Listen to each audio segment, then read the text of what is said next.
Hey everyone, Marc here, Santino Cigars and Cocktails, Santino Sunday Cigar Review.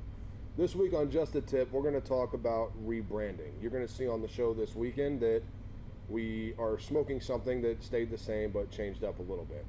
I got a couple examples here and something that was brought to my attention. Sometimes you hear it, sometimes you don't. Rebranding happens all the time across any market. It really does. There's not any market you can go into where something doesn't change a label, something doesn't change a size, a shape, the direction in which they market themselves.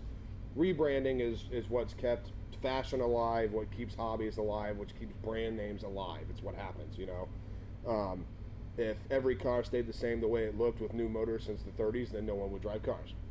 You have to rebrand them, you have to target different areas.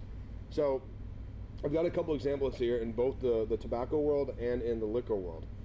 You get the question sometimes, you smoke something for so long and you come in, you go, oh no, where's that cigar that I love? Where did it go? Where is it?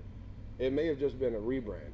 And if you're with a tobacconist, someone that knows their tobacco, understands it, a rebrand doesn't mean that anything changed. You have these cigars here, the Nat Sherman 1930. The Reserva Epoca, or the Epoca Reserva, sorry, is simply the 1930 switched into this box with a new ornate label.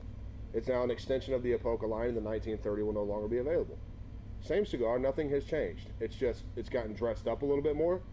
It sits prettier on the shelf, and it's been added to a very unique line that Nat Sherman produces. You take example, Weller, right? Weller's one of the most bought, drank, talked about, and experienced bourbons in the American and world market. You have the old style bottle from Weller, okay? Nice little long neck, made for the pouring side, wide base bottom, 750 milliliter, little basic label there, and then from there you go into the new bottle. Much taller, much broader label, covers more area on the bottle. It makes it more recognizable. It's easier to look at.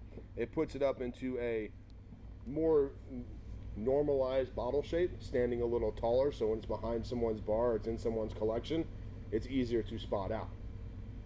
Nothing changed in the whiskeys. That these are obviously two different bourbons, but this bourbon that now comes in that bottle and the Weller 107 that used to come in this bottle here, special reserve, sorry, that comes in here, same whiskeys, same bourbons, different labeling, rebranded into a new bottle, a new presentation. So the tip I'm trying to give out, the long and short of it, is when you walk in, if you've been experiencing something for a very long time and you walk in and it's suddenly gone, don't immediately get upset. Look and see if maybe something has changed. Hey, I've got this new cigar. It used to be this, now it looks like this, right? Nothing wrong with that. So the tip, you walk in and you see something has changed, don't be afraid of the rebrand. Don't be afraid to try something because it looks new, because just because it looks new doesn't mean that it is new. All right, that's this week's Just a Tip.